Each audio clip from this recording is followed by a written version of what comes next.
இன்று உலகத்தில் பார்த்தீங்கன்னு சொன்னால் மற்றவர்களுடைய வாழ்க்கையில் நடக்கிற தனிப்பட்ட விடயங்களை வந்து ஒரு தனி போட்டு அலசி ஆராயிற மாதிரியான விஷயங்களுக்கு தான் கூடுதலான மவுசு.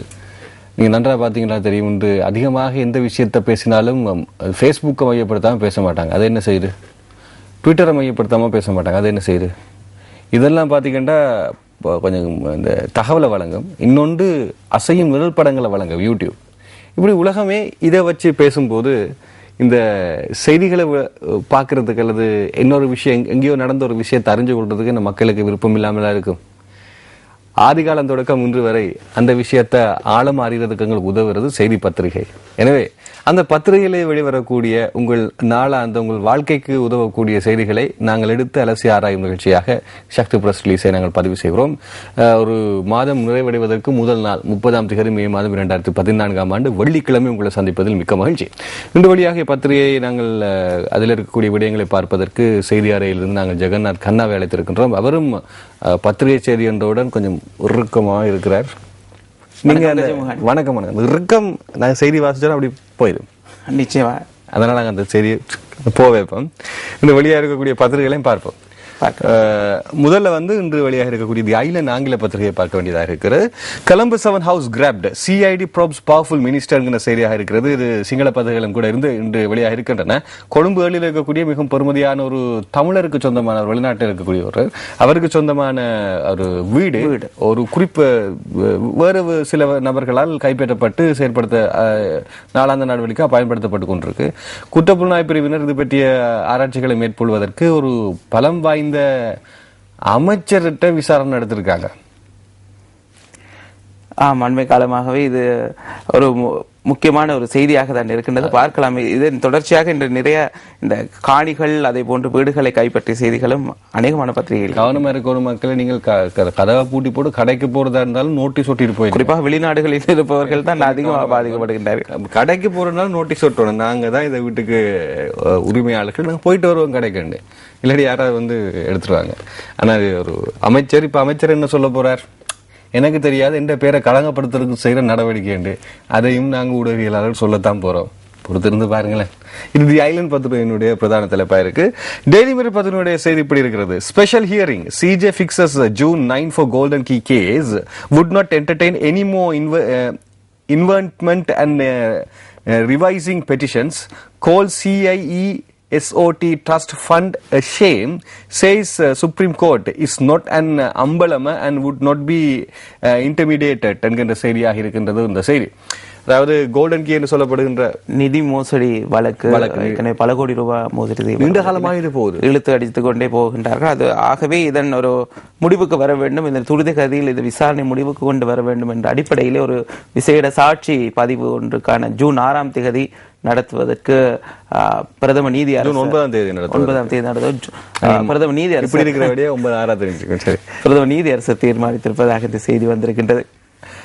அதே நேரத்தில் அவர் கூறியிருக்கின்றார், இனி முறைப்பாடுகள் எதுவும் தவிர்க்கப்படுவதற்கான எந்த ஒரு விடயத்தை நாங்கள் எடுப்பதற்கு தயாரில்லை.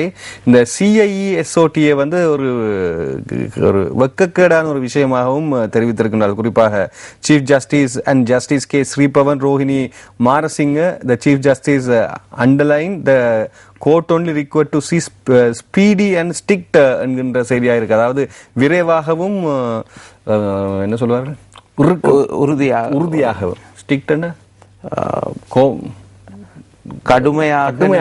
கடுமையாகவும் இந்த இதை முன்னெடுக்க இருப்பதாக தெரிவித்திருக்கின்றார்கள். ஆகவே இது மிக முக்கியமான ஒரு, அதாவது எத்தனையோ கோடி பாதிக்கப்பட்ட மக்களுக்கு தான் பெருமானம் தெரியும். ஆகவே எத்தனையோ கோடி ரூபாய் பாதிக்கப்பட்ட மக்களுக்கு ஓரளவு மகிழ்ச்சி தரக்கூடிய விடயம், அவர்களுக்கு மீண்டும் பணம் வருவதற்கான வாய்ப்புகளை ஓரளவு சிந்திக்க வைக்கக்கூடிய ஒரு செய்தியாக இன்றைய செய்தி டெய்லி மிரரில் பதிவு செய்ய இருக்கிறது.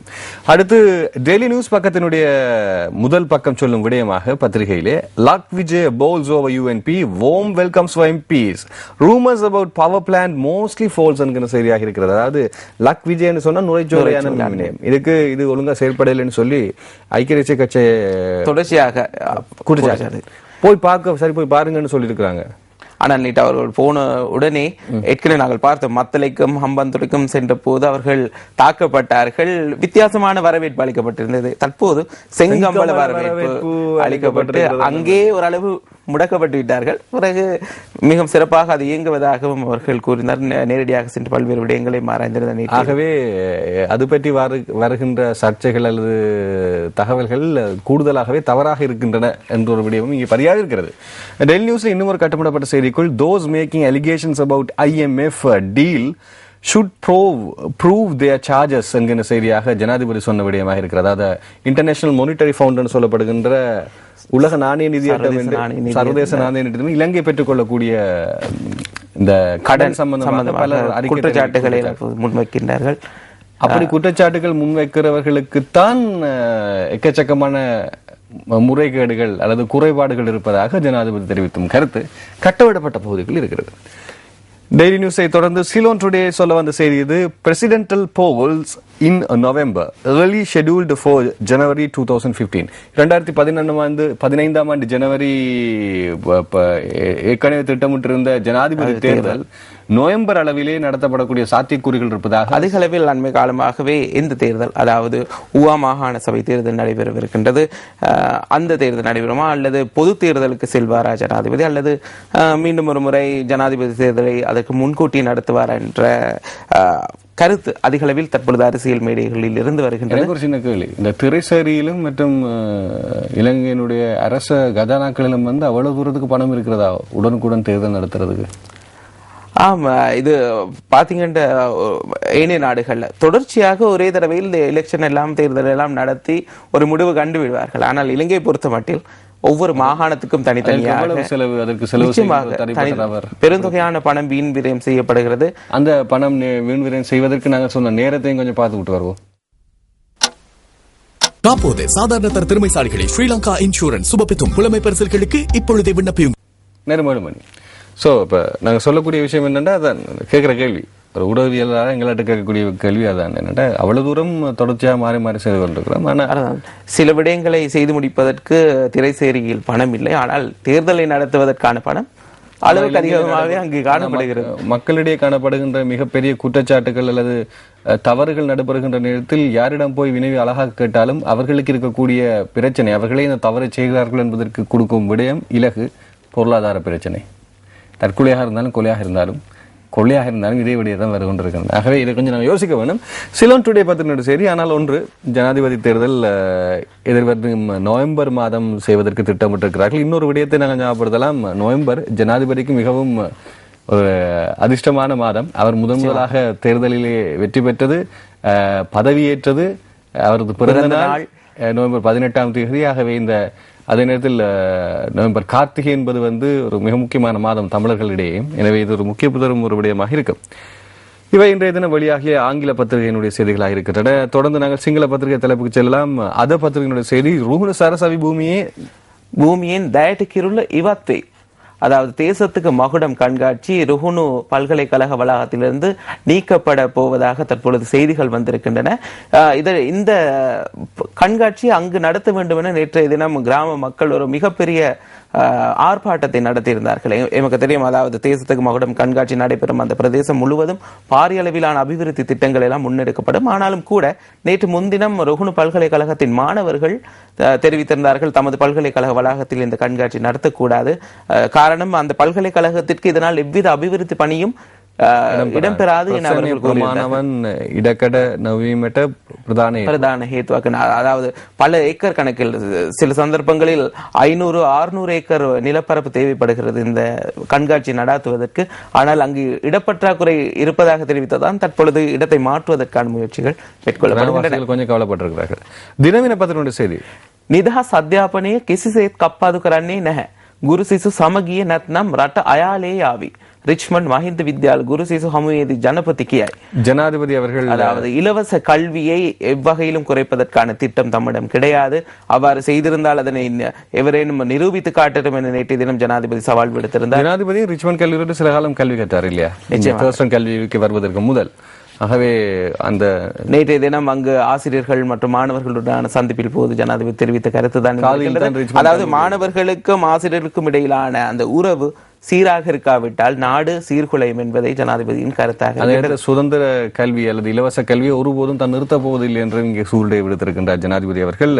ரிச்மண்ட் கல்லூரியை பற்றி சொல்வதாக இருந்தால் ஒவ்வொரு வருடமும் குறிப்பாக கணித பிரிவிலே உயர்தர பரீட்சையில சிறந்த பெறுபவர்களை எடுத்து சொல்லக்கூடிய ஒரு பாடசாலை என்பது நாங்கள் சொல்லலாம். திவேன பத்திரிகையுடைய செய்தி. CID එක පරීක්ෂණ ආරම්භයි. ප්‍රබල ඇමති අනුන්ගේ නිවසවලට ඔප්පු හදලා කෝටි ගණනක් වටිනා කොළඹ 7 නිවසක්. நாங்கள் ஏற்கனவே பார்த்த செய்தி. கொழும்பு வேறு தரப்பினர் வீடுகளுக்கெல்லாம் இவர்தான் உறுதி பத்திரங்களை செய்து கொடுத்திருப்பதாக கள்ள உறுதி பத்திரங்களை செய்து கொடுத்திருக்கின்றார். வேறு வீட்டை வேறு ஆக்களை உட்கார வைப்பதற்கு இது திவேன பத்திரிகையுடைய செய்தியாக இருக்கிறது. அமைச்சராவதற்கு முன்னர் ஒரு போலி கச்சேரி வைத்திருந்தாரோ தெரியவில்லை. இருக்கலாம். அதுகள் தான் இப்போ ஒரு சான்று அரசியலுக்கு உள்ளுக்கு வர்றதுக்கு. சரி, லக்பிம பத்திரிகையுடைய செய்தி. ஹம்பாந்தோட்டேதி செல்லம் பிஸ்தோலே நுரச்சோலேதி விபக்ஷிත ආණ්ඩුවෙන් මල් මාලා. ஹம்பாந்தோட்டையில் அந்த விளையாட்டு துப்பாக்கியை காட்டி மிரட்டிய தேப்பன் சங்கரன் பொழுது நுரைச்சோலையில் மலர் மாலை அணிவித்து செங்கம்பல் வரவேற்பு அளித்தது செய்திதான் இருக்கின்றது. அவர்களை தேநீர் எல்லாம் கொடுத்திருக்காங்க. அடுத்து லங்காதீப பத்திரிகையுடைய செய்தி. කටුනායක අධිවේගයේ රේස් ගිහින් රියක් කුඩු වනවාසල ගුවන් පාලමේ ගැටි සරසා විශේෂ මරුට 4කට බරපතලයි. நேற்றைய தினம் அதிவேக நெடுஞ்சாலையில் வனவாசல மேம்பாலத்தில் இடம்பெற்ற வாகன விபத்தில் பல்கலைக்கழக மாணவி ஒருவர் பரிதாபகரமாக உயிரிழந்தார். அதிக வேகத்தில், அதாவது ஏனைய வாகனங்கள் முந்தி செல்வதற்கு முயற்சித்த போதுதான் இவர்கள் பயணித்த வாகனம் விபத்துக்குள்ளானதாக இந்த செய்தி வந்திருக்கின்றது. இது மரணித்த அவர்கள் பயணித்த வாகனமே தான் மோதுண்டு இவர் உயிரிழந்த, அதாவது இந்த வாகனம் இன்னொரு வாகனத்தில் மோதுண்டதா இல்லாட்டி வேறு மோதி விபத்து இடம்பெற்றிருக்கின்றது. இதே வாகனத்திலிருந்து மேலும் 4 பேரும் காயமடைந்துள்ளதாகத்தான் இந்த செய்தி வந்திருக்கின்றது. பல்கலைக்கழக மாணவிகளுக்கு கொஞ்சம் போதாத காலமாக இருக்கின்றது. சிலது அவர்களின் தனிப்பட்ட பிரச்சனை, ஆனால் இது ஒரு கவனையினத்தால் அவசரம் அவர்களுக்கு மரணத்தை ஏற்படுத்தியிருக்கின்றது. தேவையில்லாத ஒரு விஷயம். அடுத்து பஸ்நாහිර 6000කට ඩෙංගු අවදානම් කලාප 15ක් නම් කරයි.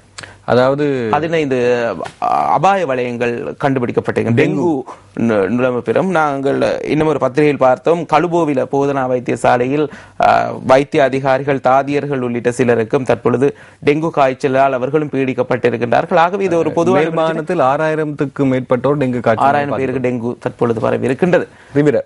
ගම්පහ අලුත් ශල්‍යාගාරයේ වෛද්‍යවරු දිනකින් වසති කාමරයට පොරයක්.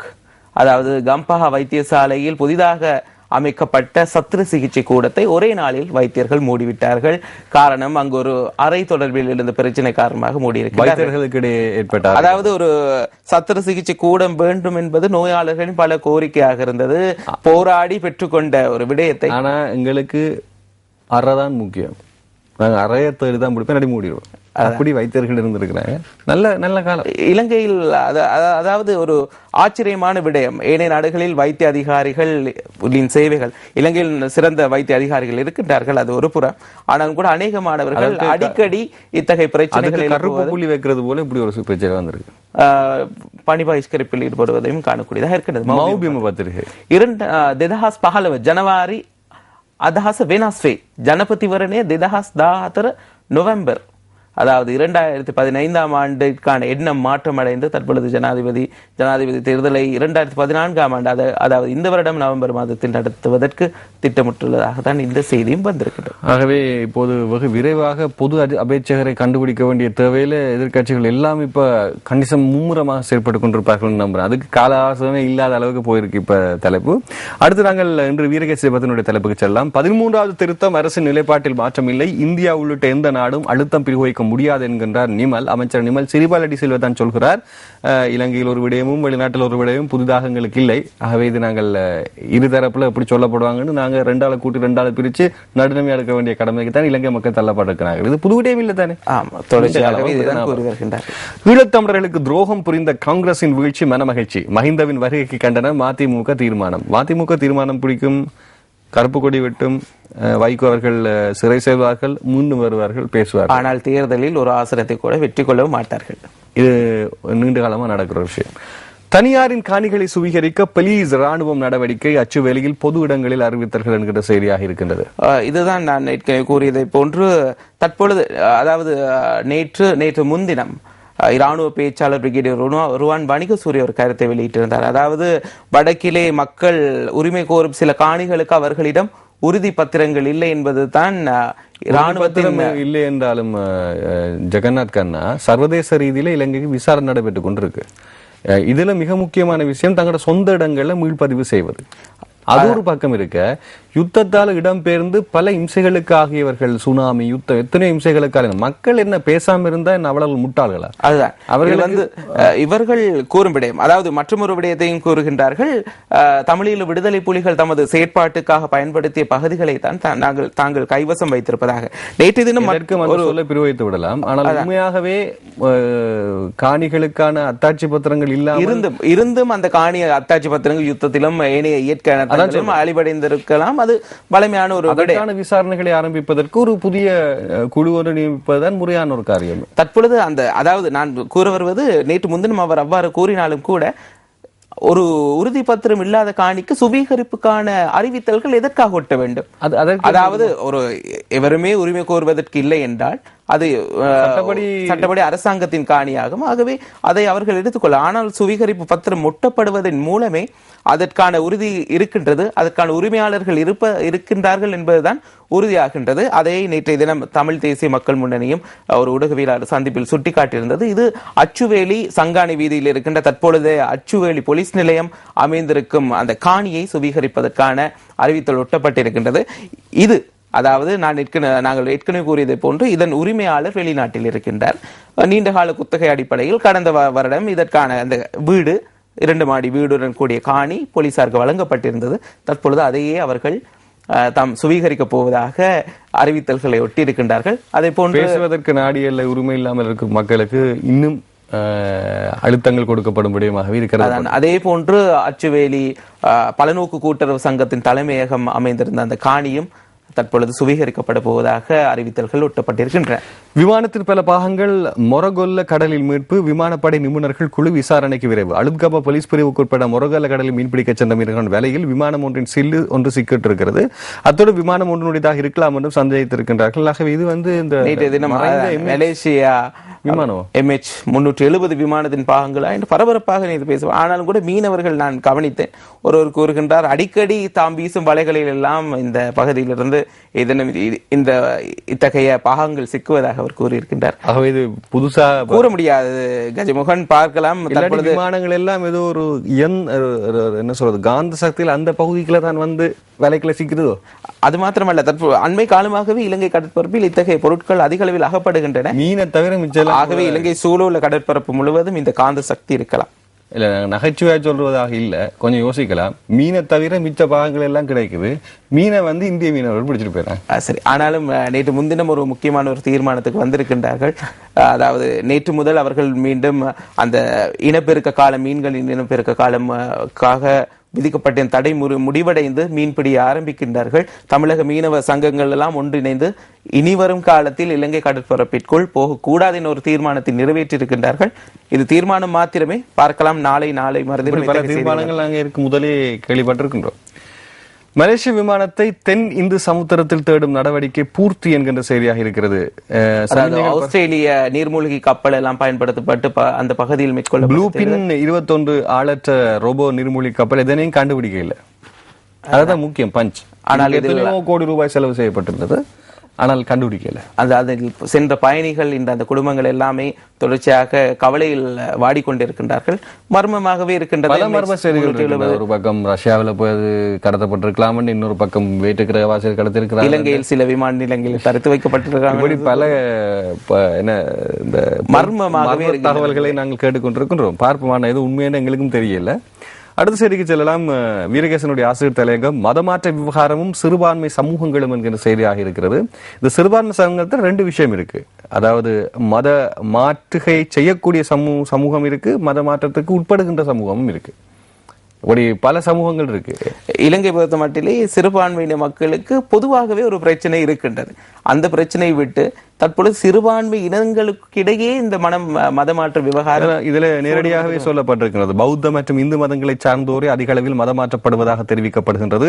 கடந்த ஐக்கிய தேசிய கட்சி ஆட்சி காலத்திலே நாட்டில் மதமாற்ற தடை சட்டம் கொண்டு வரப்பட வேண்டும் என்ற கோரிக்கை எழுந்திருந்தது. 2001-2004 ஆண்டு வரை ரணில் விக்ரமசிங்க தலையிலான ஐக்கிய தேசிய முன்னணி அரசாங்கம் பதவி வைத்தது. இதில் இந்து கலாசார அமைச்சராக பதவி வைத்த தியாகராஜா மகேஸ்வரன் மதமாற்ற தடை சட்டத்தின் அவசியம் குறித்து வலியுறுத்தி இருக்கின்றனர். அப்பவே இந்த பிரச்சனை இருந்திருக்கிறது. உண்மையாகவே இலங்கையினுடைய மலையக மற்றும் கரையோர பிரதேசங்களை போய் பார்த்தா இந்து மக்கள் வெவ்வேறு மதங்களுக்கு எவ்வளவு தூரம் மாற்றமடைந்த எண்ணிக்கை அறியக்கூடியதாக இருக்கும். ஒரு விதத்தில் கட்டாய தடை சட்டம் என்ற ஒரு விஷயம் வந்தா கொஞ்சம் உரிமை மக்கள் வாழக்கூடிய உரிமை இருப்பதற்கான வாய்ப்புகளும் இருக்கிறது. ஆனால் மதம் ஒன்றை பற்றி கொள்வதற்கான உரிமை அனைவருக்கும் இருக்கின்றது. ஆனால் மக்களின் இயலாமையை பயன்படுத்திக் கொண்டு மாற்றுவதுதான் தப்பாக. மக்களின் இயலாமையை பயன்படுத்துதல் அல்லது அந்த சலுகைகளை கொடுத்து சுய விருப்பத்தின் பேரில் போவதற்கான தகவல்களை வழங்குவோம் என்கின்ற பேரில் இருக்கக்கூடிய அழுத்தங்கள், இந்த ரெண்டு விடயமும் இருக்கு. அடுத்து மோடியின் ஜாடிக்கில் இருந்து ஒரு 13வது பேய் ஒன்று வந்திருக்கிறது. 13வது திருத்த சட்டம் என்ற பேய் தற்பொழுது சிறிது காலம் ஜனாதிபதியை பயமுறுத்தாமல் இருந்து தற்பொழுது மீண்டும் பயமுறுத்தி கொண்டு வருவதாக தான் இருக்கின்றது. கனியினுடைய கேலி சித்திரம். ஆனால் ஜனாதிபதியின் கரம் இருக்கக்கூடிய பல வகையான சக்திகள் கொண்ட மந்திரச்சாவி பேயையும் விரட்டிவிடும். இது இன்றைய தினம் வெளியாகியுள்ள வீரகேசரி பத்திரிகையினுடைய கார்ட்டூனாக இருக்கின்றது. அதைத் தொடர்ந்து நாங்கள் சுடரொளி பத்திரிகை செல்லாம். இலங்கையில் கௌரவமான தீர்வுக்கு மோடியுடன் சேர்ந்து ஆதரவு வழங்குக, ஜெயலலிதாவிடம் சம்பந்தம் வேண்டுகோள். சுவிஸில் தடை, அரசியல் பூரிடம் கோரியில் இலங்கை போரிடக்கூடியக்காரர்கள் விண்ணப்பங்களை பரிசீலிக்கும் நடவடிக்கை மீள ஆரம்பிக்கப்பட்டுள்ளதாக சுவிட்சர்லாந்து அதிகாரிகள் தெரிவிக்கின்றார்கள். மலேசிய அரசின் செயலுக்கு ஐக்கிய நாடுகள் கடும் கண்டனம். 3 இலங்கைக்கு அனுப்பியிருந்தார்கள். இது ஒரு பெரிய பிரச்சனை. என்னென்னா கடந்த வருடம் இந்த வருடம் கூட ஐக்கிய நாடுகளினுடைய மனித இந்த பேரவையில் ஏற்பட்ட இலங்கைக்கு எதிரான விசாரணைகளின் போது மலேசியா இலங்கை சார்பாகவே செயற்பட்டதை நாங்கள் ஞாபகப்படுத்த வேண்டும். குறிப்பாக இவர்களுக்கு, அதாவது ஐக்கிய நாடுகளின் அகதிகளுக்கான உயர்ஸ்தானிகர் ஆலயம் கவலை வெளியிட்டிருக்கின்றது. அண்மையிலும் கூட இலங்கையில் இடம்பெற்ற பல்வேறு மோதல்களில் சிலர் சுட்டுக் கொல்லப்பட்டிருந்தார்கள். இந்த சூழ்நிலையிலே, அதாவது அகதி அந்தஸ்து வழங்கப்பட்டிருப்பவர்கள் இலங்கைக்கு அனுப்பப்பட்டதும் அவர்கள் கைது செய்யப்பட்டிருப்பது அச்சத்தை தோற்றுவிப்பதாக அவர்கள் கூறுகிறார்கள். ஐக்கிய நாடுகள் நடவடிக்கைக்கு அரசு கடும் அதிருப்தி. இது இலங்கை சார்பாக ஐக்கிய நாடுகளுக்கு இலங்கை, அதாவது அந்த 3 வரையில் 2 அகதிகள் என்ற அந்தஸ்து ஐக்கிய நாடுகளால் வழங்கப்பட்டிருந்தது. தற்பொழுது இலங்கை போலீசார் கூறும் விடயம் என்னவென்று பார்த்தால், இவர்கள் குறிப்பாக ஒருவர் தமிழீழ விடுதலை புலிகளின் விமானப்படையைச் சேர்ந்தவர், ஏனைய இருவரும் அவர்களின் புலனாய்வு பிரிவில் இணைந்திருந்தார்கள் என்று கூறப்படுகிறது. ஆகவே இவர்களுக்கு ஏன் நீங்கள் அகதி அந்தஸ்தை கொடுத்தீர்கள் என இலங்கை அரசாங்கம் கேள்வி எழுப்பியிருக்கின்றது. இதுக்கும் இதை இப்போது விசாரணைப்படுத்திதான் இந்த முடிவை கொண்டு வந்திருக்கிறார்கள். ஒரு சில விசாரணை அடிப்படையில் தானே. அடுத்து, மோடி குறித்து அரசு போட்ட கணக்கு பிழைத்து விட்டது. 13ற்கு சாவு மணி அடிக்குமாறு தேசப்பட்டுள்ள இயக்கம் எச்சரிக்கை என்ற செய்தி இங்கே. அதாவது மன்மோகன் சிங் மிகவும் மெதுவாகத்தான் இந்த விடயத்தில் காய்களை நகர்த்தினார். ஆனால் மோடி விரைவாக செல்வதால் உடனடியாக 13ஐ நீக்கிக் கொள்ள வேண்டும் என அவர் கோரிக்கை விடுத்திருக்கின்றார். படிப்பை பார்க்காதீர்கள், என் பணியை பாருங்கள். தனது கல்வி தகுதி தொடர்பான சர்ச்சையில் சிக்கியுள்ள இந்தியாவின் மனிதவள மேம்பாட்டுத்துறை அமைச்சர் ஸ்மிருதி இரானி தம் மீதான குற்றச்சாட்டு குறித்து தனது மௌனத்தை கலைத்து தன் பணியை பார்த்து தனது திறமையை மதிப்பிடுமாறு வெளியிட்டிருக்கிறார். இது நான் பார்த்திருக்கிறேன். நன்மையில இந்த படங்கள் பற்றி இருக்கு. படங்கள்ல சில படங்கள் தரமானதா இல்லையா என்பதை படிப்பை பார்த்து சில இளைஞர்கள் போடுறாங்க. இவங்க பல்கலைக்கழகத்தில எல்லாம் இருந்து எடுத்த படம், படிச்சாக எடுத்த படம், அதை நீங்க தவிர்க்கிறீங்க. எங்கட நிகழ்ச்சிகள்ல இல்ல, வேறு நிகழ்ச்சிகள்ல இந்த சமூக இணையதளங்கள் இப்படியான செய்தி இருக்கு. என்ற கேள்வி, படிப்புக்கும் கல்விக்கும் என்ன சம்பந்தம்? ஆல்பர்ட் ஐன்ஸ்டீனை பதிவு செய்திருக்கின்றார், தகவல்கள் ஒருவருடைய அறிவை கணக்கிடாது, அனுபவம் சில, அதாவது பல விடயங்கள் இருக்கின்றன. இவர் ஒரு பிரபல நடிகையும் கூட. தேர்தலில் தோல்வி அடைந்தும் இவருக்கு அமைச்சு பதவி கொடுத்திருப்பதுதான் தற்பொழுது சர்ச்சைகள். சுடரொளி ஆசிரியர் தலையங்கம் வாக்குறுதி வழங்கும் படலம் மீண்டும் ஆரம்பம் என்கின்ற செய்தியாக இருக்கிறது. இனப்பிரச்சனைக்கான தீர்வு வாக்குறுதிகள். கோச்சடையான் இப்பொழுது காண்பிக்கப்படுகிறது. விரைவில் நவி பிள்ளையின் கோச்சடையான் GLPDs அவர்கள் பார்த்துக் கொண்டிருக்கும் செய்தியாகவும், அவரை தட்டி ஒரு சின்ன பையன் என்ன நடக்குது என்று கேள்வி கேட்கும் ஒரு செய்தியாகவும் இருக்கிறது. ஆனால் கோச்சடையானை தவறான குற்றச்சாட்டை முன்வைத்து அவரை சிரம் சேதம் செய்து கொண்டு விட்டார்கள். படத்திலே நவி பிள்ளையும் இருக்கின்றார். ஜேபியினுடைய கேலி சித்திரம் எதிர்காலத்தை சிந்தித்து படைக்கப்பட்டதோ தெரியவில்லை. சிறிது காலம் தான் அந்த பதவியிலும் நவி பிள்ளை இருக்க போகின்றார். பார்ப்போம். இது சுடரொளி பத்திரிகையுடைய செய்திகள். தொடர்ந்து தினகரன் செய்திகளை பார்க்கலாம். இன்று இலங்கை இந்திய உறவில் புதிய அத்தியாயம் ஆரம்பம், அரசியல் கலை கலாச்சார வர்த்தக உறவுகளுக்கு மேலும் பலம் என்கிற தலைப்பு இருக்கிறது. திருமலை கடற்பரப்பில் 20 இலங்கை மீனவர்கள் கைது, படகுகளும் கைப்பற்றப்பட்டிருக்கின்ற காரணம் என்ன? தடை செய்யப்பட்ட மீன்பிடி வலைகளை அவர்கள் பயன்படுத்தியிருந்தார்கள். மண்ணெண்ணெய் மீளப்பெறும் கலப்படம் நடவடிக்கை ஆரம்பம். அதாவது மண்ணெண்ணெய் மீளப்பெறும் நடவடிக்கை ஆரம்பம். கலப்படம் செய்த மண்ணெண்ணெயை மீளப்பெற போறாங்க. கற்பாறைகள் சரிவு, மலையக ரயில் சேவைகள் நேற்று பாதிப்பு, நாளை வளமைக்கு திரும்பும் என்று தெரிவிப்பு. நாளை அதாவது இன்று வளமைக்கு திரும்பும் என தான் தெரிவிக்கப்பட்டிருந்தது. அடுத்து சபர்கமு பயணிகள் போக்குவரத்து அதிகார சபை தலைவர் கைது, போலி ஆவணம் தயாரித்து வாகனம் விட்டதாக புகார் என்கிற செய்தியும் இருக்கிறது. நுரைச்சோலை அனல் மின் நிலையத்தை பரவிடச் சென்ற ஐக்கிய தேசிய கட்சி எம்பிக்கள் பிரதி அமைச்சரால் வரவேற்பு என்கிற செய்தி. தோட்டங்களை கிராமங்களாக மாற்றும் திட்டத்திற்கு செயல் வடிவம், அடுத்த இலக்கை நோக்கி இலங்கை தொழிலாளர் காங்கிரஸ் செயற்படும் என்கிற செய்தி. அதுவும் தொண்டமானவர்களுடைய பிறந்த தினம் அன்றைக்கு தான் இது செயற்பட்டிருக்கின்றது. இது ஒரு ஞாபகப்படுத்தியிருக்கார் பிரதி அமைச்சர். பல தசாப்தங்களாகவே இதை தான் ஞாபகப்படுத்திக் கொண்டிருக்கின்றார். ஐக்கிய தேசிய கட்சி தலைவர் ரணிலின் அபாண்ட இது பார்க்கலாம். காலாவதியான மருந்துகள் சுந்தரி கேலிக்கிடமாக சிந்திக்க வைக்கக்கூடிய செய்தியை கொண்டு வந்தது. இது குறிப்பாக மனிதர்களுக்கு இருண்ட யுகத்தை கொண்டு வரக்கூடிய ஒரு செயற்பாடு என்பதை தெரிவித்திருக்கிறார். இந்த இடத்துல ஒரு செய்தி இருக்கிறது. கற்பாறை சரிவு, மலையக ரயில் சேவைகள் நேற்று பாதிப்பு. உண்மையை சொல்ல போனால் பண்டார வேலை வரை இலங்கை கொழும்புக்கும் பண்டாரவேலைக்கும் இடையிலான சேவைகள் செல்கின்றன. தெமோதர மற்றும் பதுல்லை ஆகிய பிரதேசங்கள் இருக்கக்கூடிய மண் சரிவினால் தான் இந்த பாதிப்பு இருக்கிறது என்பதை நாங்கள் குறிப்பிடலாம். கிட்டத்தட்ட 95% பயணம் இருக்கிறது. ஒரு 5% தடை தான் இருக்கிறது. இதை நாங்கள் சொல்லலாம். தினகரன் பத்திரிகையுடைய செய்திகள். அதனைத் தொடர்ந்து நாங்கள் இன்று தினக்குரல் சொல்ல வந்த செய்திகளை பார்க்கலாம். இந்தியா எதனை கூறினாலும் தெரிவுக்குழுவே இறுதி முடிவு எடுக்கும், அரசாங்கம் திட்டவட்டம் என்ற செய்தியாக இருக்கு. சிறிபா சில்வா சொன்ன செய்தியை அரசாங்கம் திட்டவட்டமாக இருக்கும் என்பது தலைப்பிலே தினக்குரல் தெரிவித்திருக்கிறது. மீள்குடியேற்றத்தின் அடிப்படையிலே மன்னாரில் சிங்களவர்கள் குடியேற்றம் என்கின்ற செய்தியாக இருக்கிறது. மீள்குடியேற்றத்திலே இப்படி குடியேறுவதற்கு என்ன, அதாவது மாவட்ட அரசாங்க அதிபர் கூறியிருக்கின்றார், இந்த சிங்கள மக்களும் மன்னாரிலிருந்து யுத்தத்தால் இடம்பெயர்ந்த மக்கள், ஆகவே தான் அவர்களை குடியேற்றுகின்றோம். நாங்கள் ஒரு அரசாங்க அதிகாரிகள் மாத்திரமே, எங்களுக்கு அரசியல் நோக்கங்கள் கிடையாது. ஆகவே இந்த மக்களை மாத்திரம்தான் குடியேற்றுகின்றோம் என அவர் கூறியிருக்கின்றார். இன்னொரு பக்கம் ஒரு விடயம், குறிப்பாக காளி சிவன் கோயில் பகுதியை பார்க்கலாம். நீங்கள் களுத்துறையில் இருக்கக்கூடிய பகுதியை பார்க்கலாம். பானந்துறையில் கிட்டத்தட்ட 100 வருடங்களுக்கு முன்னரே புகையிலை வர்த்தகத்துக்காக தமிழர்கள் வடக்கிலிருந்து வந்து அங்கே நீண்ட காலம் பணியாற்றிய இடங்கள் வளங்கள் எல்லாம் இருக்கின்றது. ஆனால் அவர்கள் இப்போது அங்கே பணியில் இல்லை. ஆகவே சகலதும் சமமாக பகிரப்படுமாயின் சகல விடயங்களும் சமமாக சிந்திக்கப்படவும் வேண்டும். பாரதிபுரம் கிராம மக்களை உடனடியாக வெளியேற்றுமாறு அமைச்சர் ரிஷாத் உத்தரவு என்கிற செய்தி இங்கே பிரசுரமாயிருக்கிறது. அதாவது அமைச்சர் ரிஷாத் பதியுதீன் முசலி பிரதேசத்தை பொறுத்த மட்டும் மன்னாரிலே ஒரு மக்களை குடியேற்றுவதில் மிகுந்த ஆர்வம் காட்டுகின்ற அதே வேளை தற்பொழுது பாரதிபுரம் மக்களை அவர்கள் வசிக்கும் அந்த காட்டு பகுதியிலிருந்து வெளியேறுமாறு உத்தரவிட்டிருப்பதாக தான் சிவசக்தி ஆனந்தன் குற்றம். யாழ் மாநகர சபையில் வாக்குவாதம், கூட்டமைப்பு வெளிநடப்பு, முள்ளிவாய்க்காலில் உயிர் நீத்த மக்களுக்கு அஞ்சலி செலுத்த டிபிடிபி கடும் எதிர்ப்பு தெரிவித்த அவர்கள் அடுத்த நொடியே எழுந்து இந்தியாவின் புதிய பிரதமர் நரேந்திர மோடிக்கு தமது வாழ்த்துக்களை தெரிவிப்பதற்காக ஆசனங்களில் இருந்து எழுந்து நின்றதாக தான் இந்த செய்தி வந்திருக்கிறது. இங்கே சொல்வது இதெல்லாம் இலங்கை விவகாரங்கள் கவனிக்க விசேட பிரதிநிதியை நியமிப்பார் மோடி என்கிற செய்தியும் இருக்கிறது. நமது நேரம் இன்றைய தினம் நமது செய்தி பத்திரிகைகளுடைய தகவல்களை இப்படி தரித்து விட்டது. மீண்டும் நாளை எங்களுக்கு பிரஸ் ரிலீஸ் வராது. மண்டே திங்கட்கிழமை செய்தி பத்திரிகை சுமந்து வந்த செய்திகளை கொண்டு வருவதற்கு நாங்கள் தயாராக இருக்கிறோம்.